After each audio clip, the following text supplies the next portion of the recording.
Hey y'all, the South Park brand is at it again. They're coming with another one in August. Trolling Trump.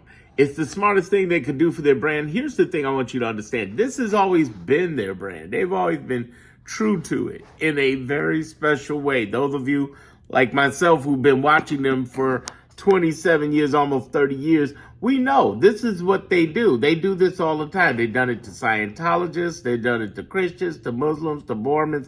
They just do not care. They have always been the one to stand strong and say whatever is on their minds. And they're going to be the best trollers ever.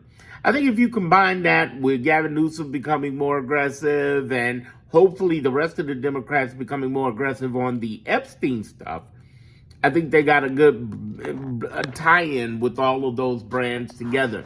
Because here's the thing, the biggest part of this, I think that people don't realize when we talk about branding, is talking from emotion. And there's a lot of emotional hotbedism in subjects that South Park always covers, and they're always on the cutting edge, trending conversation. So who better than them not to speak up, not to say anything, not to put it into a scenario that they can make comedy out of, because that's what they do. They're known as these punk kids who do this. They've done it to everyone out there. And this is what they do best. They show up with their brand and talk from the heart. Can you do that? That's the question. Can you do that? Can you show up from the brand and talk from the heart? Because this is what they do magnificently.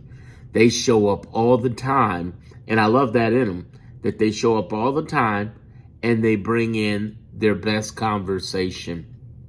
And I gotta tell you, it is a great thing to watch, a brilliant thing to watch, because it's especially in an era where people are afraid to do anything, especially getting $1.5 billion from a company that wussed out and fired Colbert. We all know it was over Trump. I mean, they just capitulated, and CBS Paramount did the whole capitulation because they're like, you're messing with our money, we gotta capitulate. I say this, keep going. There are going to be times that you're going to see just like this that are very intense for South Park, and they're just going to keep going. They're not going to be stopped. I don't see it happening. But in your brand, ask yourself this, can you keep going? Can you be the one that continues to bring it up and stand strong on what you believe in? Do you enforce what you endorse? That's what it means to be a brand. And I teach you how to do that, how to become a badass emotional brand. Link in my description and in my homepage. That's what this is all about. Standing strong, even when it doesn't seem like you're going to win, even when it doesn't seem like it's to your best advantage. Too often these companies are thinking about the money instead of the movement, because if you got the movement and the message, you will last forever.